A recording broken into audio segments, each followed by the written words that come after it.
최근에 끝난 호주 오픈 테니스 대회, 전 세계적으로 굉장히 유명한 그런 테니스 대회입니다. 메이저급 대회죠. 그런데 이 호주 오픈 테니스 대회에 한국인 사상 처음으로 정현이라고 하는 선수가 4강까지 올라가는 큰 일을 해냈습니다.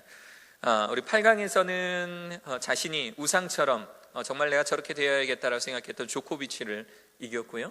또 4강에서는 또한 전 세계 2위 선수인 로저 페더러라고 하는 선수를 만나서 아주 잘 싸웠습니다. 그런데 그만 이제 발바닥에 부상이 있었어요. 하도 그 여러 경기를 최선을 다해서 뛰다 보니까 발바닥 부상으로 인해서 결국 기권패하고 말았습니다. 인터넷에 떠들고 있는 정현 선수의 사진을 보면 이 선수가 얼마나 최선을 다해서 뛰었는지 알 수가 있습니다. 처음에는 좀 상태가 좋은 오른쪽 발만 공개하다가 나중에는 또 어떤 사람들이 또 알게 돼서 정현 선수의 왼발 사진까지 이렇게 공개됐는데요. 저 사진을 한번 보십시오. 발 사진을 한번 보십시오. 얼마나 최선을 다해서 뛰었는지 우리가 알 수가 있죠. 4강에서 세계 순위 2위 스위스 국적의 로저 페더러를 만나서 경기하기 전에 인터넷에 사진 한 장이 올라왔습니다. 그러니까 경기가 있기 전이에요. 12년 전 서울에서 열렸던 페더러와 나달의 이벤트 경기. 그러니까 한 카드 회사에서 세계에서 유명한 선수들을 한국으로 초청을 해서 잠실체육관의 특설 이제 경기장을 만들고 그곳에서 나달과 페더러의 친선 이벤트 경기를 가졌던 겁니다. 그런데 경기가 끝나고 난 다음에 우리 볼키즈라고 하잖아요. 우리 공주로 다니는 막 열심히 뛰는 그 볼키즈와 또 스태프들이 모여서 찍은 사진이 있는데 이 나달과 페더러가 가운데 서 있고 그리고 한쪽 구석에 이 구도도 제대로 잡지 못한 채로 찍힌 한 소년의 사진이 있었어요. 바로 저 구석에 여러분들 보시기에 왼쪽 밑에 원안에 있는 사람이 바로 정현 선수입니다. 그러니까 12년 전에는 볼 주우러 다니는 그 페더러가 친 공을 열심히 주우러 다니는 볼키즈. 그런데 지금은 커서 이제 12년이 지난 지금은 호주 오픈 테니스 세계 메인 이 테니스 경기에서 국제 테니스 경기에서 이 세계 2위 정말 우러러 볼 수밖에 없는 굉장히 큰 대선수와 세계 대회에서 4강에 붙게 되는 아주 놀라운 기량을 뽐내게 된 것이죠. 그때는 선수들의 볼 주우러 다니는 작은 아이였지만 눈앞에서 경기하던 유명 선수의 모습을 보면서 꿈을 키워갔던 것입니다. 그리고 결국 그 대선수와 세계 메이저 테니스 대회 이 호주 오픈에서 예선도 아닌 준결승 이 4강 경기에서 만나게 된 것입니다. 누가 이 정현이 이렇게 될 줄 알았겠습니까? 누가 정현이 이렇게 큰 선수가 될 줄로 알았겠습니까? 1995년 4월 25일 대구광역시의 지하철 공사 현장에서 매우 끔찍한 일이 발생을 했습니다. 우리가 잘 알고 있는 대구 지하철 가스 폭발 사고입니다. 지하철을 공사하다 보면 땅을 깊게 파고요. 그 위에 차들이 지나가야 되니까 아주 두꺼운 철 강판을 깔아 놓습니다. 그리고 그 강판 밑으로 이제 도시가스관이 지나가게 되는데 그만 공사 인부의 실수로 도시가스의 이 관이 누수가 되고 거기서 나온 많은 양의 가스가 아침에 일찍 출근해서 용접하려고 하는 이 용접공이 불을 붙이는 순간 폭발해버리고 만 것입니다. 그리고 그 공사 현장에 이 지하철 공사 현장이니까 길이가 길 거 아니에요. 약 2km에 있는 모든 저 상판이 약 공중으로 약 50m 정도 올랐다가 떨어지는 굉장히 큰 폭발 사고가 일어났습니다. 저 사고가 주말에 일어난 것도 아니고 아침에 등교하던 출근하던 바로 그 시간에 일어나고 말았어요. 그래서 저 위에 있던 출근하던 사람들, 버스를 탔던 사람들, 그리고 저 주변에 막 이제 가게를 오픈하려고 했던 그 사람들, 등교 중이던 학생 42명을 포함해서 101명이 저 자리에서 죽고 맙니다. 그리고 145명이 중경상을 당하게 되죠. 1995년 4월 20일에 일어났던 바로 이 사건은요, 제가 대학교 1학년 때 막 대학에 입학해서 친구들과 함께 그냥 세상 모르고 놀았던 대학교 1학년 때 놀고 있던 때였어요. 그러다가 아침에 뉴스 속보를 접하게 되었습니다. 이 사건은요, 영문도 모른 채 세상을 떠난 이 학생들을 바라보면서요, 제 마음속으로 저 학생들이 예수님을 알았더라면 얼마나 좋을까. 며칠 뒤에 그 학교, 그 42명이 죽은 그 학교에서 단체 연결식을 했습니다.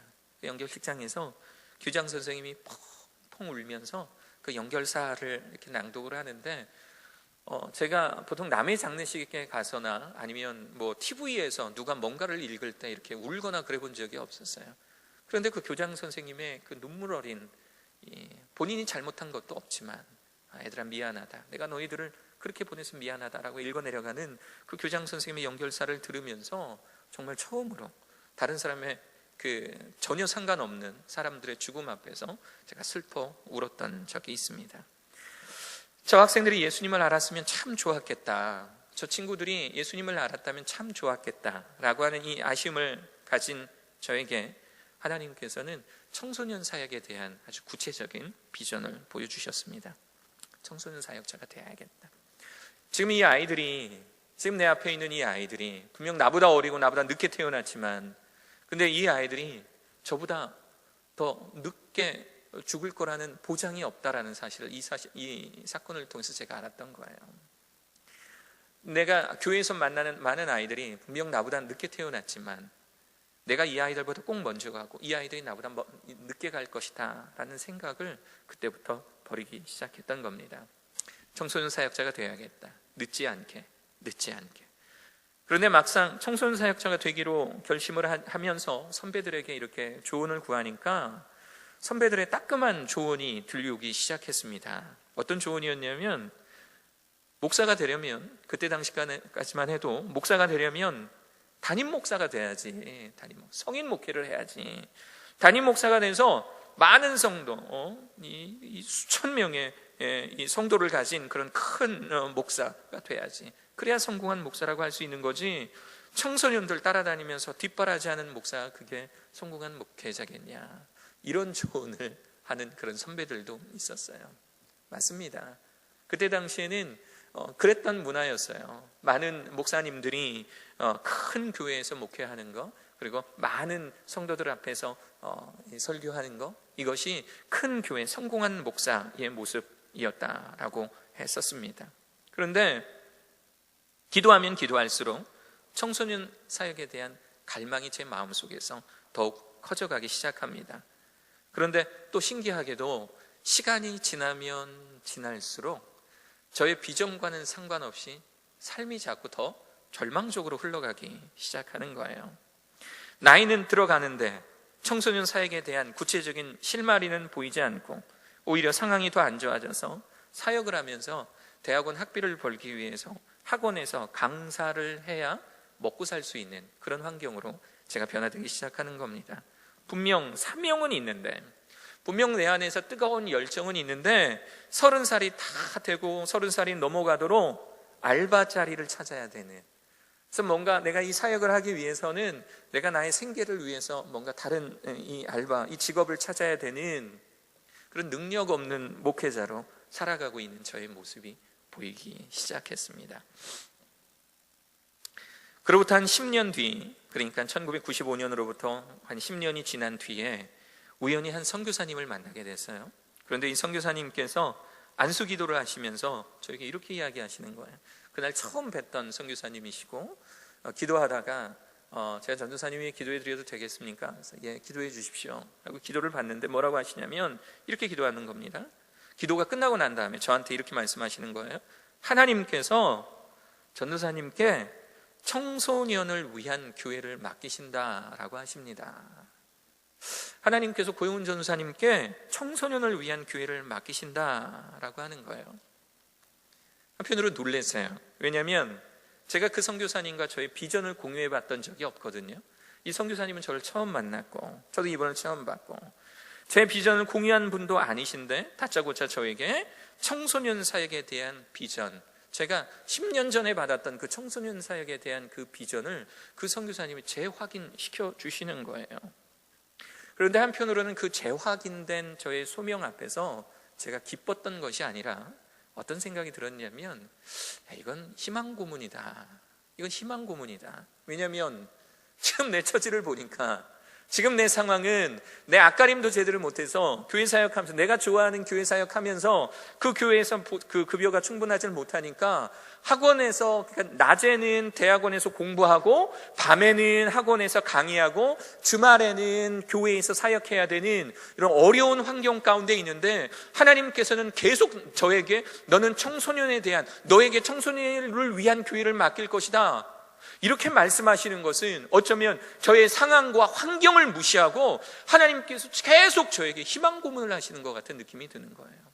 저는 보잘것없는데, 저는 계속 침몰하는 배 같은데, 저는 계속 나이가 들어가고 있는데, 근데 하나님께서는 그 비전이 계속 유효하다, 내가 너를 청소년을 위해서 사용하겠다, 비전을 저에게 계속 주시는 겁니다. 저에게는 희망 고문 같았어요. 하나님, 저는 교목 되고 싶습니다. 하나님, 저는 교목 좀 되고 싶습니다. 그때는 지금처럼 뭐 대안학교가 있고 이런 환경이 아니었어요. 미션스쿨로 가야 되는데, 미션스쿨은 백 있고 돈 있고 우리가 많이 아시지 않습니까?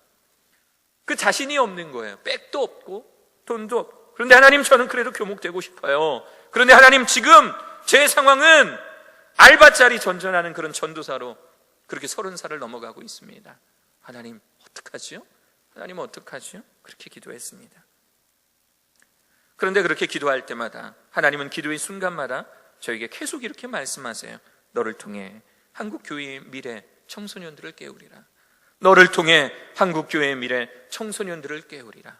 너를 통해 한국교회의 미래 청소년들을 깨우리라. 이렇게 말씀하고 계시는 거예요.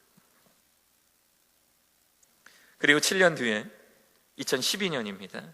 글로벌 선진학교에 교목이 되었습니다. 그리고 5년 뒤에 문경 캠퍼스에 교목실장 직무대행으로 오게 되었습니다. 저는 지금의 저 자신을 바라봤지만, 당시에 저 자신을 바라봤지만, 하나님은 장차의 저를 바라보고 계셨던 거예요. 하나님은, 저는 지금 저의 모습, 저의 환경에 얽매여 있어서 저의 모습을 바라보면서, 하나님, 저는 이런 존재밖에 되질 않아요. 하나님, 저는 이런 사람밖에 되지 않아요 라고 하시지만, 하나님께서는 야, 얘야, 네 모습은 지금은 너가 이렇지만 장차는 이런 모습이 되리라 라고 하는 비전을 갖고 계셨던 거죠. 새벽 예배를 위해서 채플 문을 열고 또 불을 켤 때마다, 캄캄한 이 채플이에요. 새벽에 저밖에 안 나왔을 때의 상황입니다. 아침에 로비의 문을 열고 불을 켜고 난 다음에 채플의 불을 딱 켜는 순간 이 공간이 환하게 빛나요. 그러면 환하게 빛나는 이 공간 안에서 하나님의 음성이 다시 들려오는 듯한 느낌이 듭니다. 너를 통해 한국교회의 미래 청소년들을 깨우리라. 너를 통해 한국교회의 미래 청소년들을 깨우리라. 예수님께서 제자들을 부르실 때 제자들은 저마다의 사정이 있었습니다. 12명의 제자를 부르실 때 그 중에 예수님의 수제자가 된 베드로를 부르신 일화를 보면은요, 참 굉장히 의미 있는 부르심이었다라는 사실을 알게 됩니다. 베드로는 어부였습니다. 평생 물고기 잡는 일 이외에는 해본 일이 없는 그런 사람이었어요.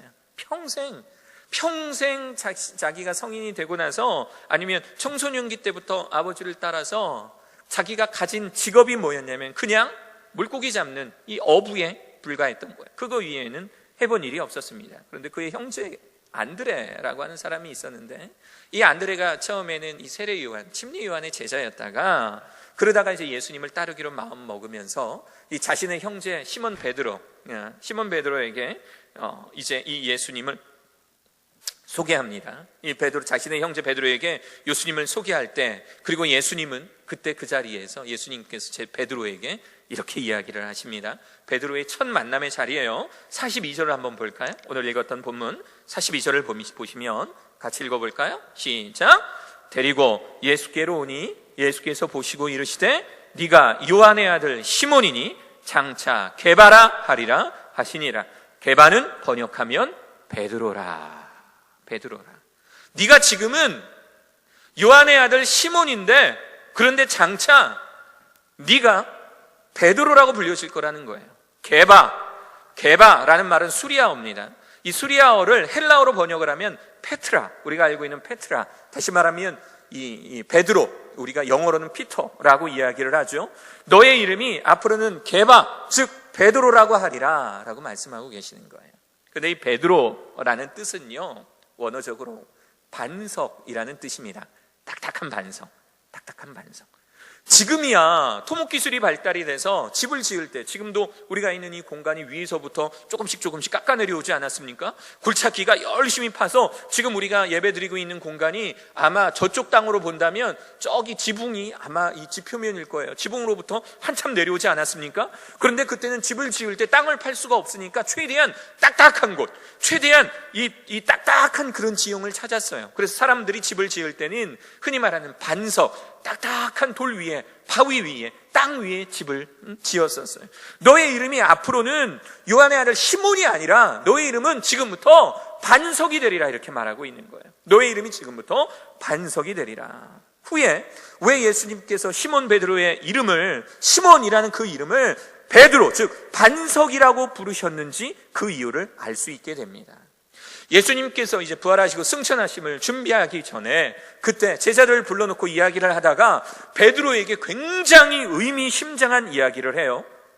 이 예수님께서 이 베드로에게 교회를 맡기는 그런 장면이 나오는데, 그럴 때 그때 바로 이 베드로, 즉 반석이라는 이 이름, 이 별명과도 같은 이 이름을 아주 적절하게 응용하시며 사용하십니다. 마태복음 16장 18절, 마태복음 16장 18절에 이런 말씀이 나옵니다. 또 내가 너에게, 다시 말 베드로에게 이르노니 너는 베드로라. 우리말로 바꿔볼게요. 내가 너에게 이르노니 너는 반석이라. 너의 이름은 반석이라. 이 반석 위에, 그러니까 베드로라고 하는 이 반석 위에 교회를 세우리니 음부의 권세가 이기지 못하리라. 내가 너의 이름 위에, 내가 너를 통하여서 교회를 세우겠다. 내가 너를 통해서 교회를 세우겠다. 반석 위에, 너의 이 베드로라는 그 이름 위에 내가 교회를 세우겠다라고 예수님께서 이 제자 베드로에게 말씀하고 계신 것입니다. 그래서 천주교는요, 이 베드로를 제1대 교황으로 여깁니다. 천주교의 이 교황, 이 연대표가 있어요. 그래서 맨 위로 올라가면 맨 위에 베드로라는 이름이 쓰여져 있습니다. 예수님은요, 어촌에서 물고기 잡는 일을 평생 업으로 알고 살아가는 이 청년의 현재가 아닌 미래를 바라보셨던 겁니다.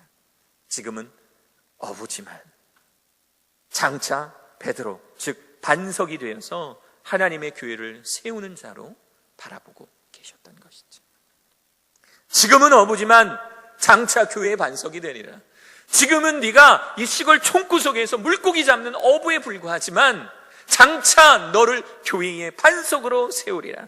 지금은 토플 80점 한번 넘어보려고 길을 쓰며 공부하는 8학년, 9학년이지만, 그래서 이 자리에 와서 예배드리는 것조차 힘들고 졸고 있는 우리들의 모습이지만, 장차 너희를 100억의 전 세계인 앞에서 주눅들지 않은 엄청난 인재로 만들리라. 이것이 하나님의 뜻입니다. 할렐루야. 지금은 프리캠프에 참여하는 막내에 불과하지만 장차 한 회사의, 큰 회사의 CEO도 되고 국가기관의 수장도 되고 국회의원도 되고 총리도 되고 대통령도 나오는 그러한 역사가 우리 프리캠프 학생들 가운데 있으리라. 할렐루야. 지금은 부족해 보이는 것, 투성이인 학교에서 열정을 소비하는 것처럼 보이는 사역을 하고 있지만 장차 너를 통해 한국의 교육이 살아나고 이 땅의 빛과 같은 인재들이 세계 곳곳에서 일어나서 자신이 다녔던 이 글로벌 선진학교를 회상하며 우리 학교의 선생님들이 나를 이렇게 훌륭하게 만들어주셨다. 생활관에서 만난 그 인격적인 선생님들이 나를 이렇게 만드셨다. 교무실에서 만났던 그 친절했던 선생님들이 관리실에서 수고하고 지나치도실에서 격리실에서 운영본부에서 상담실에서 입학상담실에서 보건실에서 도서관에서 나에게 운동을 가르쳤던 감독님, 코치님들이 계셨기에 지금의 내가 있다. 그 고백이 오늘 이 자리에 모여서 함께 예배드리는 모든 학생들과 또 모든 교직원들의 입에서 고백되어지기를 간절히 축원합니다. 할렐루야. 지금은 이러하지만 장차는 이러하리라. 지금은 네가 시몬이 불과하지만 장차는 너를 통하여 교회가 세워지는 반석이 되리라. 지금은 내가 이 모습에 불과하지만 장차는 너를 통하여 하나님의 어떠한 역사를 이루어내리라. 지금은 장차는. 저는 가끔 우리 전도사님들과 교제할 때 앞으로 우리들의 10년 뒤의 모습이 어떻게 되어 있을지 상상해 보고는 합니다. 아마 10년 뒤에는 우리 교목실에 사역하는 우리 사역자들의 모습이 지금과 같지는 않을 것 같아요. 아마 우리 오명철 전도사님은 정말 멋진 선교사님이 되어 계실 겁니다.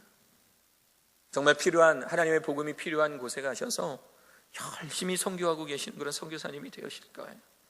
우리 스티븐 전도사님은 아마도가 아닙니다. 확실합니다. 제가 저분을 보니까 저분은 정말 능력 있고 어디 가다 인정받는 영어권 사역자가 될 거예요.